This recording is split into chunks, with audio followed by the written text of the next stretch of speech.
정말 꼭 필요할까요? 사실 암 같은 중증 질환에 대비하기 위해 암보험에 가입하려는 분들이 많지만 이미 국가에서 지원해주는 다양한 복지 제도를 잘 활용하면 꼭 비싼 암보험에 가입하지 않아도 경제적인 부담을 크게 줄일 수 있습니다. 오늘은 암보험 대신 활용할 수 있는 국가 복지 제도 탑 5를 알려드리겠습니다. 한번 알아두면 큰 도움이 되는 제도들이니 끝까지 시청하셔서 필요한 정보를 꼭 가져가세요. 첫 번째로 산정특례 제도입니다. 암, 뇌혈관, 심장과 같은 중증 질환은 치료비가 많이 드는데 산정특례 제도를 통해 본인이 부담해야 하는 치료비에 급여 항목에 한하여 최대 95%까지 국가가 지원해줍니다. 즉 의료비 부담이 큰 질환일수록 꼭 알아두셔야 하는 제도죠. 진단을 받은 후 30일 이내에 신청하면 최대 5년간 혜택을 받을 수 있고 치료 도중 재발하거나 암이 남아있을 경우 추가로 5년까지도 연장이 가능합니다. 조직검사 결과증을 제출하면 국가 지원이 시작됩니다. 다만 국가의 신의료기술은 비급여 항목에 해당되어 산정특례 제도 적용이 불가할 수 있다는 점 알아두세요. 두 번째는 바로 본인 부담 상한제입니다. 이 제도는 소득 수준에 따라 연간 본인이 부담해야 할 최대 병원비를 정해주는 방식으로 운영되는데요. 만약 의료비가 그 한도를 초과하면 나머지 비용은 국가가 부담합니다. 예를 들어 소득이 중간 정도인 6분위에 속하는 경우 본인이 1년에 내야 할 최대 병원비가 정해져 있어요. 그래서 만약 병원비가 이보다 훨씬 많이 나오더라도 초과한 금액은 국가에서 대신 부담해주는 셈입니다. 병원을 여러 곳 다니시더라도 본인 부담 상한을 넘으면 8월 이후 건강보험공단에서 안내문을 보내줘요. 안내문을 받으시면 그때 간단히 환급 신청하시면 돼요. 세 번째는 암 환자 의료비 지원 사업입니다. 특히 이 제도는 초암 환자와 저소득층 암 환자들에게 큰 혜택을 줄 수 있어요. 초암 환자의 경우 연간 최대 3천만 원까지 지원받을 수 있고 성인의 경우에도 2천만 원까지 국가에서 지원해줍니다. 성인의 경우 중위소득 기준에 맞는 분들이라면 지원이 가능한데요. 직장 가입자는 월 10만 원 이하, 지역 가입자는 약 9만 7천 원 이하의 건강보험료를 내야 대상이 될 수 있어요. 신청은 거주지 보건소에서 할 수 있고 필요한 서류도 어렵지 않으니 꼭 한번 체크해보세요. 네 번째로는 재난적 의료비 지원 사업입니다. 갑작스럽게 큰 병에 걸리면 병원비 부담이 클 수 있는데요. 이때 경제적 어려움을 덜어줄 수 있는 제도입니다. 재난적 의료비 지원 사업은 연소득의 15%를 초과하는 의료비가 발생하면 신청할 수 있어요. 예를 들어 연소득이 4천만 원인 경우 약 600만 원 이상의 병원비가 발생하면 지원을 받을 수 있죠. 특히 본인 부담 상한제가 적용되지 않는 비급여 항목이나 치료비가 많이 드는 경우에도 재난적 의료비 지원을 통해 최대 2천만 원까지 지원받을 수 있고 심사를 통해 추가로 1천만 원까지도 가능합니다. 퇴원일 기준으로 7일 전까지 미리 신청하시는 것이 좋으니 병원비가 부담될 때는 이 제도도 기억해 두시면 든든하겠죠. 마지막으로 긴급복지 의료비 지원 제도입니다. 암 같은 중대 질병이나 갑작스러운 부상으로 인해 경제적인 어려움이 발생했을 때 최대 300만 원까지 지원을 받을 수 있는 제도입니다. 또한 병원에 계신 사회복지사 선생님께 문의하면 관련된 추가 정보나 지원이 가능한 자선 단체를 안내받을 수도 있습니다. 큰 병을 진단받으면 경제적인 걱정이 클 수밖에 없지만 이렇게 마련된 국가제도를 통해 조금 더 마음 편히 치료에 집중할 수 있답니다. 정리해보면 국가는 생각보다 꽤 많은 의료비 지원을 해주고 있어요. 하지만 신청 기한, 조건,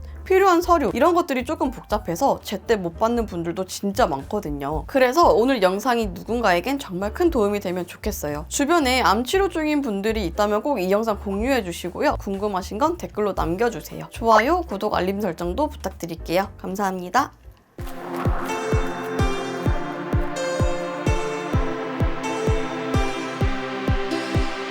본 광고는 광고 심의 기준을 준수하였으며 유효기간은 심의일로부터 1년입니다.